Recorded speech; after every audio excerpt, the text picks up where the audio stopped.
السلام عليكم ورحمة الله وبركاته. الحمد لله رب العالمين حمدا كثيرا طيبا مباركا فيه، والصلاة والسلام على نبينا محمد وعلى آله وصحبه وسلم تسليما كثيرا. أما بعد،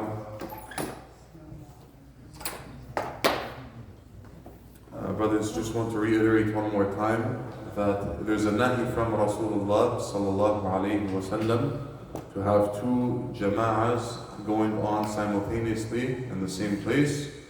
Therefore, if you enter the masjid and you see a jama'ah taking place, you should join that existing jama'ah and not make another one. This is disobedience to Rasulullah sallallahu alayhi wa sallam. So we should pay attention to that. Jazakumullahu khairan.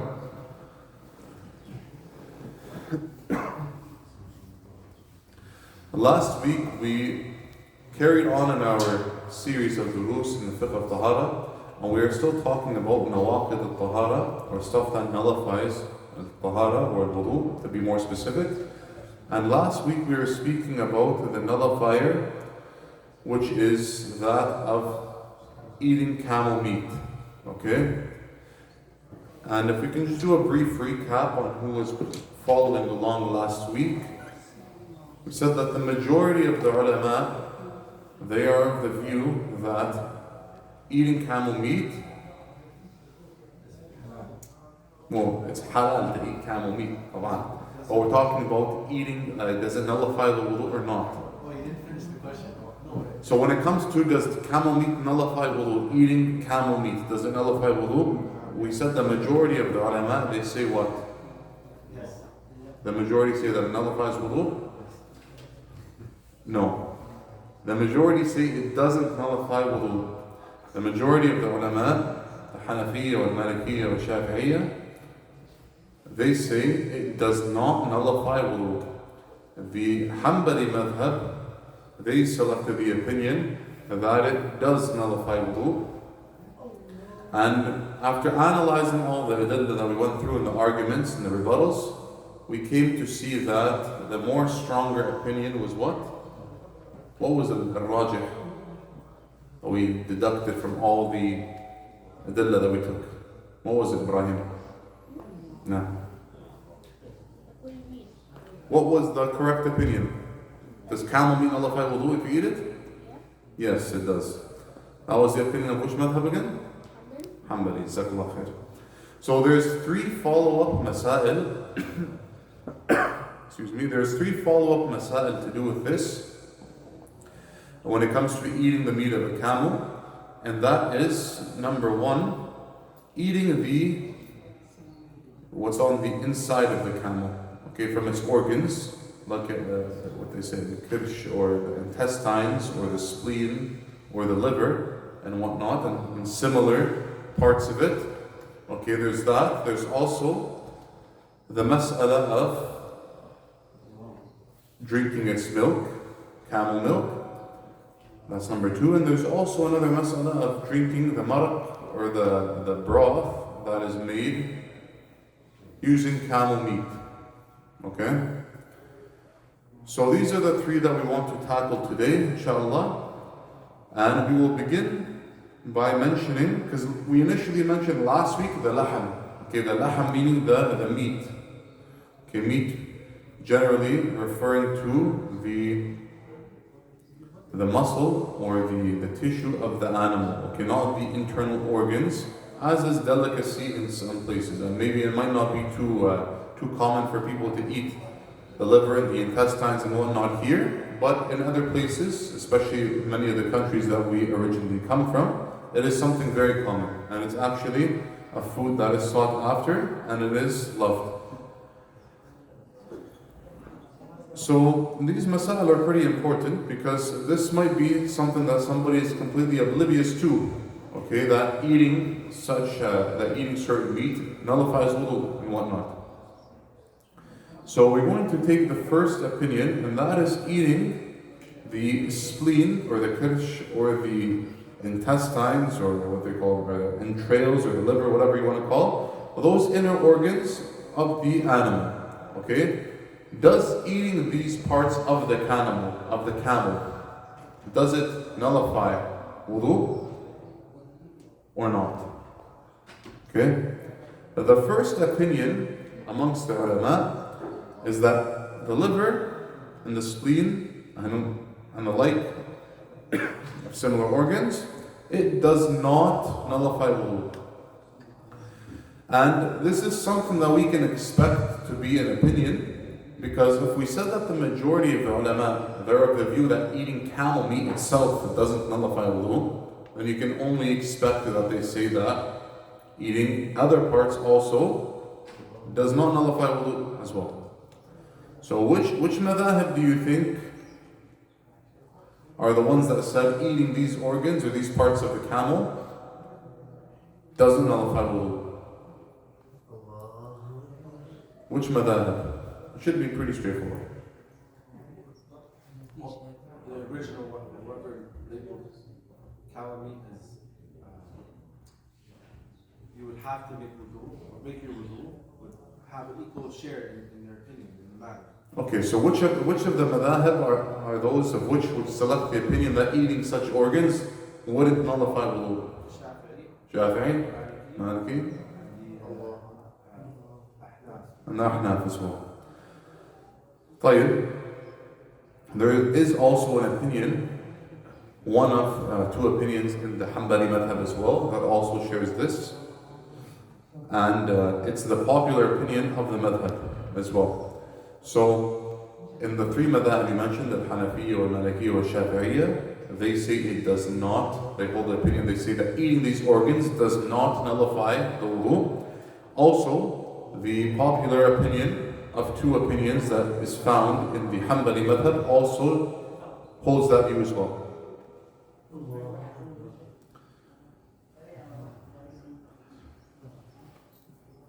Sorry, can you rephrase that one more time? The popular, the two opinions? So in the Hanbali, so those first three that you mentioned do hold the opinion that it doesn't nullify the wudu. It does not nullify the wudu. In the Hanbali madhab, there is two opinions on the matter. The popular of them, or the more al-mu'tamad, that's considered in the Hanbali madhab, or the more relied upon opinion, or the more commonly referred to one of the Hanbali madhab, is also that of the three previous madhab, that it does not nullify wudu. Okay? And the ta'leel that they use, or the argument that they use to say such, is quite similar to what we have mentioned numerous times in the past, which is what? What do you think is one of their main arguments to say that eating the internal organs of the camel doesn't nullify wudu?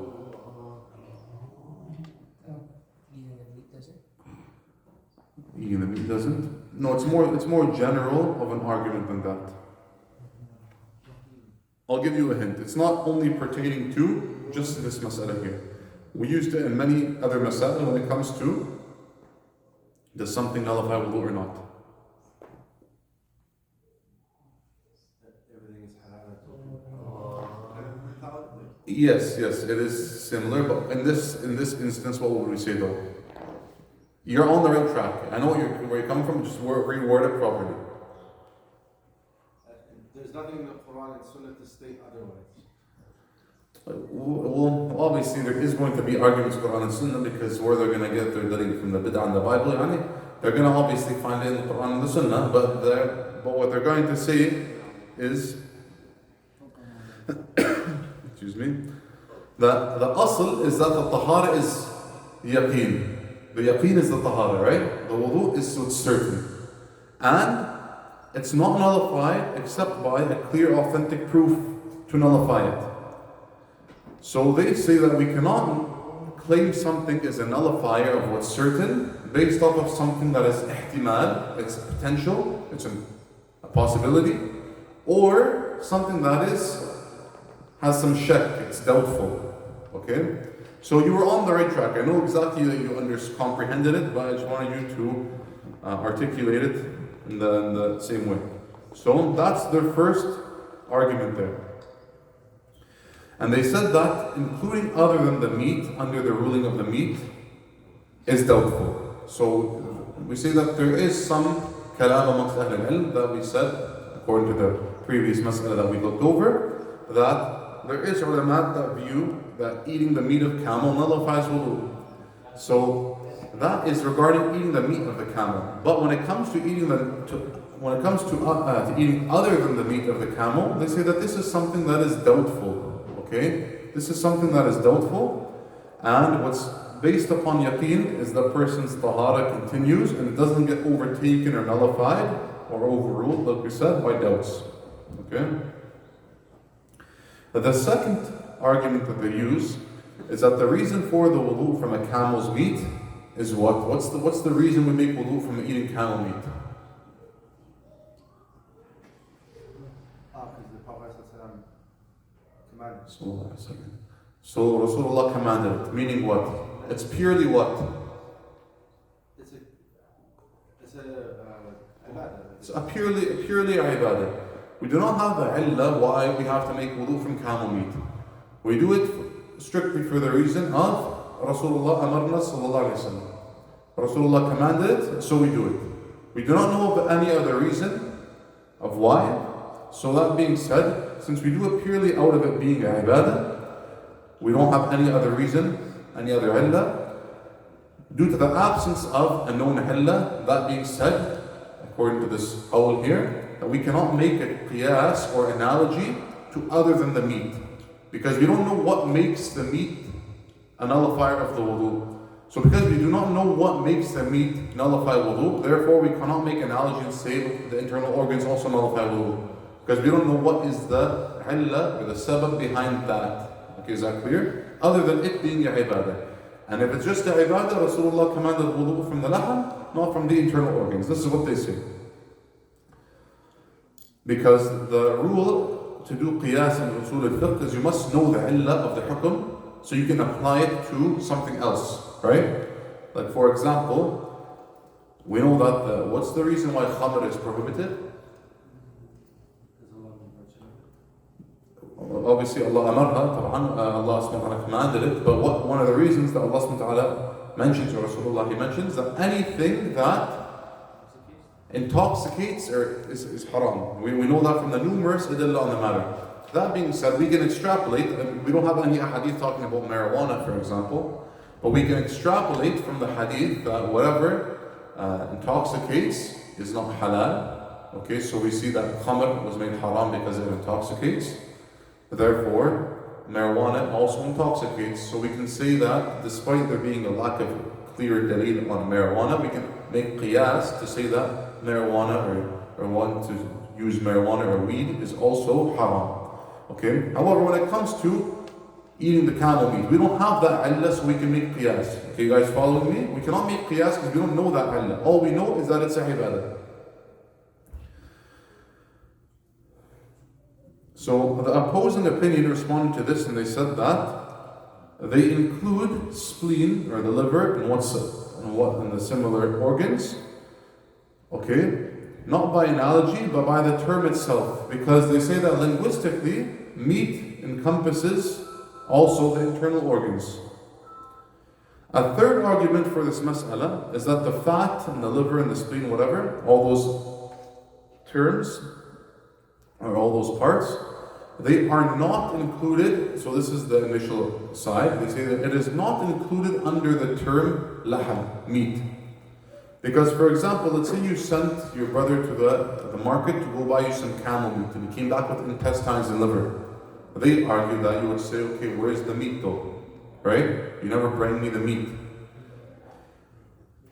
So they say that pretty much laham does not encompass these internal organs. They're two different things. And the opposing opinion responded to this. They refuted this by saying that this is actually a debatable matter, because it's a give and take issue. Yani some people, they may refer to those things as meat, some people may not refer to those as meat. It's based on the urf, on the customs, and how broadly those terms are used. Linguistically, however, in the official Arabic language, meat encompasses what we mentioned, those internal organs as well. Okay, so that's the first opinion on this matter and their arguments and their dalil that they use. But the second opinion in this mas'ala here is that these internal organs, the spleen, the fat, the kirsh, and the entrails, they also nullify wudhu. Okay, the second opinion says that eating these internal organs, the liver and the intestines and the likes, they also nullify wudoo. Okay? And their first argument is they say that meat that is used in the context here, it also refers to these parts of the camel because it's referring to most of the camel. Okay, it's not necessarily only limited to purely the muscle or the muscle tissue or whatnot. So they say that saying that lahm al-ibn, it falls, it encompasses all of these parts of the camel.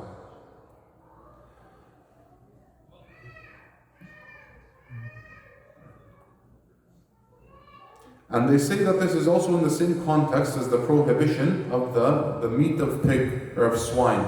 Okay? When Allah subhanahu wa ta'ala prohibited lahm al-khinzir, Allah subhanahu wa ta'ala says, إِنَّمَا حَرَّمَ عَلَيْكُمُ الْمَيْتَ وَالدَّمَ وَلَحْمَ الْخِنْزِيرِ. Allah subhanahu wa ta'ala said, وَلَحْمَ الْخِنْزِيرِ. Allah subhanahu wa ta'ala made the flesh of swine haram upon us. So Allah subhanahu wa ta'ala referred to it as lahm, the lahm of the khinzir.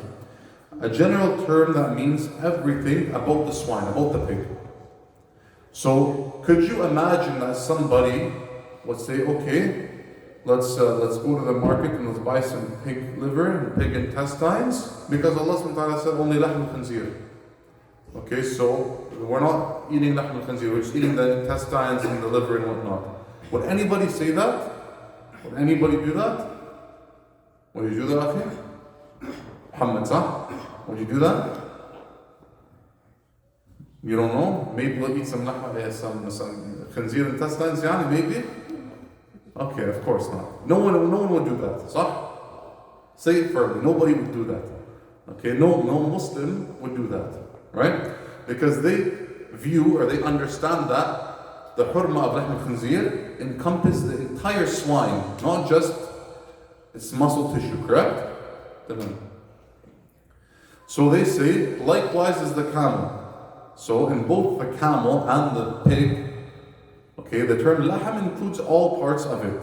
Okay? So not just the lahm itself, but also the internal organs that we mentioned. So that's number one. Number two, they say that these internal organs are also nourished from the same veins and blood, and they're from the same food and water of the meat itself. If the sisters, Jazakumullahu khairan, can just keep the noise level down, please, that would be greatly appreciated. Barakallahu fikum. Okay?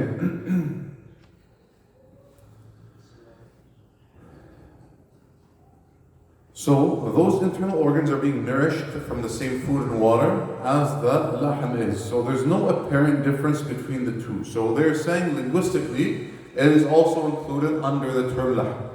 Okay? And in reality, it is truly no difference, and it is also all considered under the same heading of meat. Okay? Number three, they say that in the Sharia, animal parts, like the ones that we're talking about, they don't have two separate rulings, and we've just seen an example of that. So we don't have parts of the khinzir that are halal and parts that are not halal. Okay? So likewise, the wudoo from the meat of the camel is just one ruling from eating camel, not just from part of the camel. Is that clear? So that's the third argument. So the meat encompasses all other parts of it as well. So there's no two rulings on one animal in these contexts that we are speaking about. And the fourth dalil that they use is that had the camel meat and the other parts had separate ahkam, then the Rasulullah sallallahu alayhi wasallam would definitely have told us about this, or that these internal organs are exempted, or that they are different ahkam, because لا يجوز تأخير البيان عن وقت الحاجة. It's not permissible, or it's not befitting to delay the message that is required past the time where it is due. So Rasulullah sallallahu alayhi wasallam would have definitely made this matter clear, especially considering that في الجزيرة العربية al-ibn is very common meat that is eaten there. Okay, so this would have been made clear, and this is the stronger of the two opinions. You have a question, Akhi? No? This is the stronger of the two opinions because it appears that they are both the same. and eating the internal organs would also nullify wudu. Because linguistically, as we said, some of the ulama, they included all those things under the term lahm as well. And there appears to be no difference. Okay, that's number one. Number two, mas'ala number two, is drinking rather the milk of the camel. Okay? So, drinking the milk of the camel milk, does that nullify wudu or not? What do you guys think? Does drinking camel milk nullify wudu? No. Didn't mention it? طيب.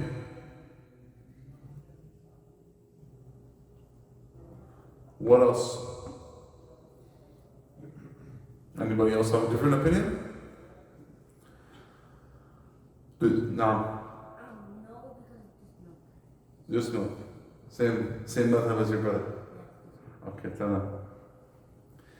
So the first opinion is that it doesn't nullify the wudu, and this is that of the Jamhur, the majority of the scholars, the Hanafiya, Shafi'iyya, Malikiyya, and Hanabila, in one of two opinions. So I'll repeat that, the Hanafiya, the Malikiyya, the Shafi'iyya, and the Hanabila in one of two opinions. There's also a sub-opinion within the Hanbali madhab, that is that it doesn't nullify the wudu, but it is mustahab, or it is recommended to make wudu from camel milk. And this is the opinion of none other than Shaykh al-Islam Ibn Taymiyyah rahimahullah ta'ala. And this is the stronger opinion, that it doesn't nullify wudu. So this is, maybe we'll try to skim a little bit faster over these masail here. This is the correct opinion, that camel milk doesn't nullify the wudu. And the proof that milk doesn't nullify wudu is the same rationale or the same argument that we took numerous times over and over, which is that something that is established biyaqeen, i.e. the tahara in this masail here, isn't nullified by something that is muhtamal or something that is doubtful.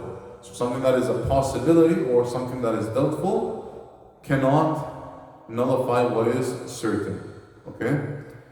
So we do not have any authentic proof or ijma' to say that drinking camel milk nullifies the wudu. And the hadith in this bab here, it is speaking to the lahm of the camel, eating the actual physical parts of the camel, and not for the milk that the camel can produce.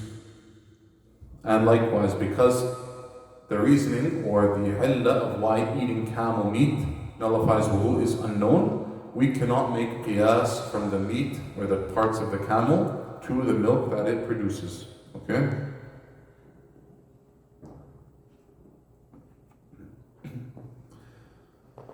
They also mention Sahih Hadith and Sahih Bukhari, when a tribe, some people, they came to Rasulullah sallallahu alayhi wasallam, and they were suffering from this illness or this ailment.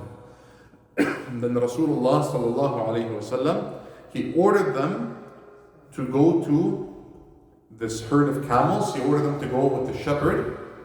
Now you guys to pay attention to this hadith here.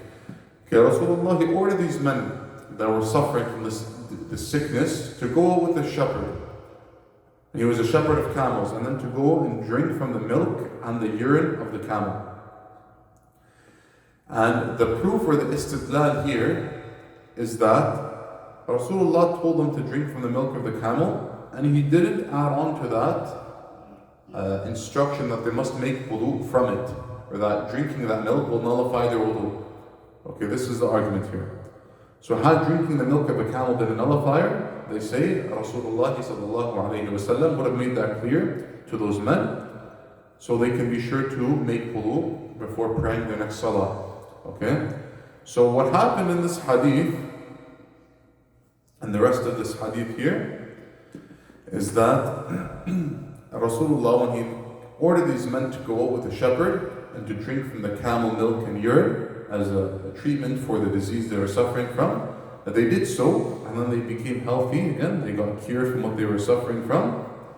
And then what happened after that is they apostated, irtaddu an Islam, they left Islam, these men, and then they killed the shepherd and they stole the camels.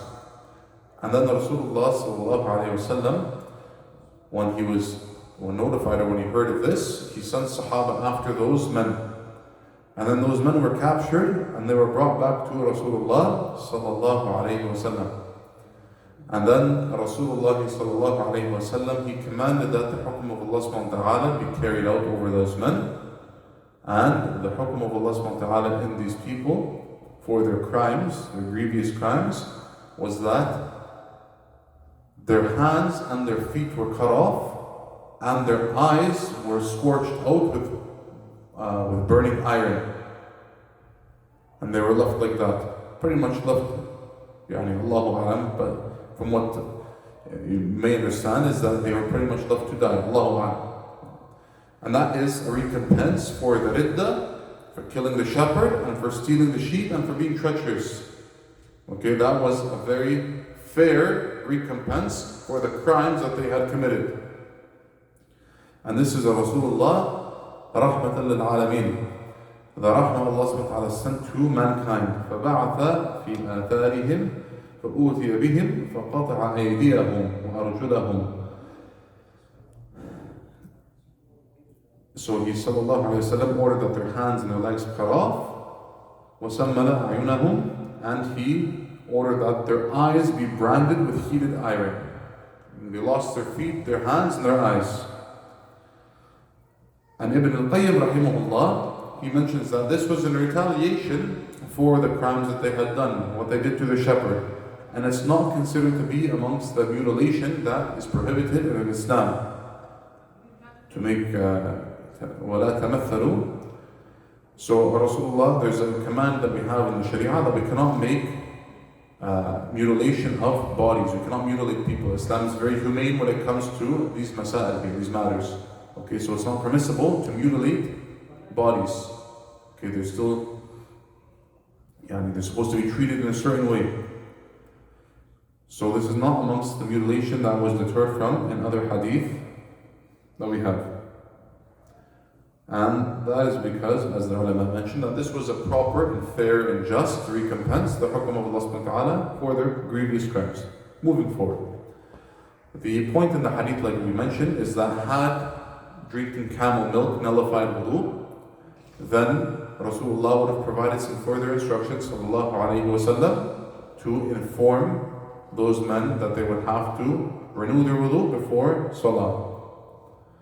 The second opinion, that the camel's milk is a nullifier, is an opinion in the Hanbali madhab.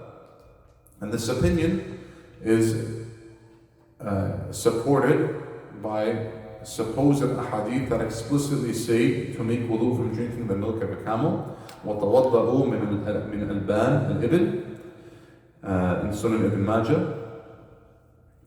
And تَوَضَّأُوا مِنْ أَلْبَانِهَا. Excuse me.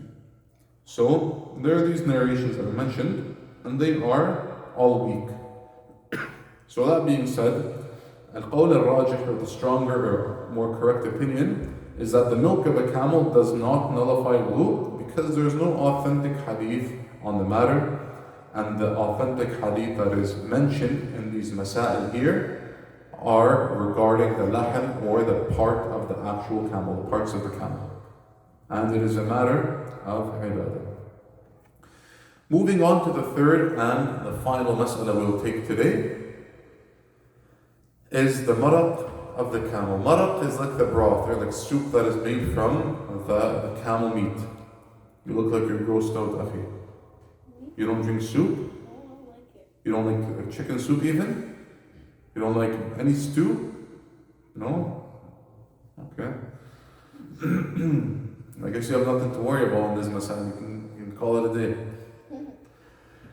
Okay, so the third and final mas'ala is of the maraq of the camel. So the broth, it's actually, this mas'ala was actually considered amongst some of the ulama to be under the same heading as drinking the milk, but there is a slight difference in, so that's why we're going to take it as two separate things. So the popular opinion of the Hanbali madhab is that the broth of the camel does not nullify wudu. And the proof for this is that the same proof that was used pertaining to the milk of the camel, it also applies here. Okay? and therefore there is no proof on it that it nullifies wudoo. That being said, we cannot say that it is a nullifier. The second proof is that Allah subhanahu wa ta'ala, وَمَا كَانَ رَبُّكَ نَسِيًّا. Allah subhanahu wa ta'ala does not forget. So had this been a nullifier, then we would have been informed.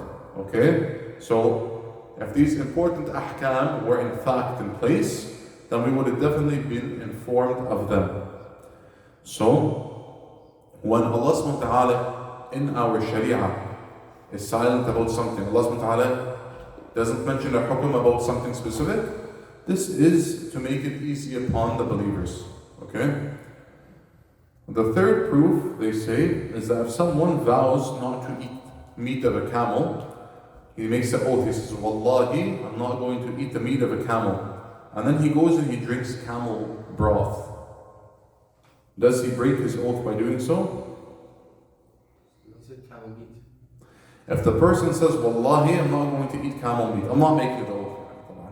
But if the person says, Wallahi, I'm not going to eat camel meat, and then they go and they drink camel broth, do they nullify their oath? Do they have to pay kafarat yamin now?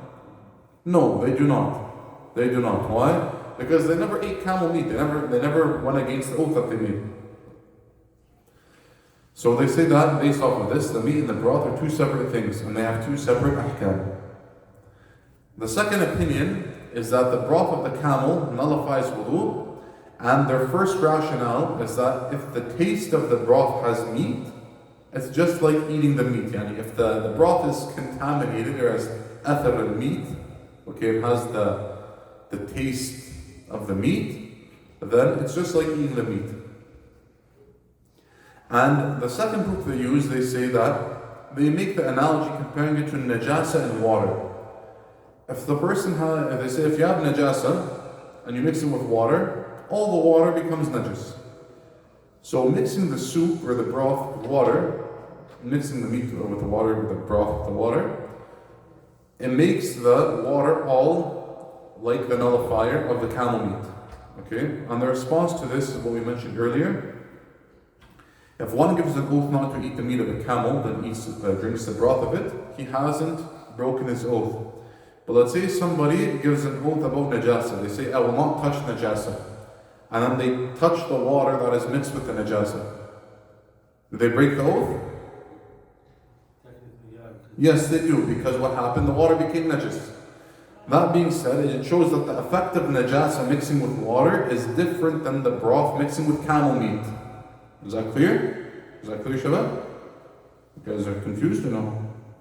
So the effect of mixing najasa with water, it renders the water najas. Okay? Whereas it's different than the athar of mixing the broth with the water. Okay? So that being said, there's two different matters with different ahkam. The third proof that they say is that the meat of swine is not permissible. Likewise, the broth of swine is not permissible, but by the same reasoning, the broth of the camel nullifies wudoo, just like its meat.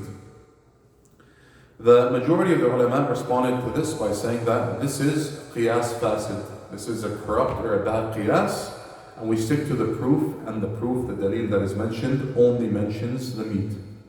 So, to conclude, al-rajih, actually before the rajih, the safer opinion, even when I first learned this, my nafs, without even examining the dalil, my nafs was just pushing me to think that khalas, the broth nullifies wudoo, because you're pretty much drinking the soup made from the meat. Okay? So the safer opinion would be to make wudoo if there's traces of meat in the broth, or if you have the broth. However, the stronger opinion is that you do not need to make wudoo. You do not need to make wudoo from the broth of a camel.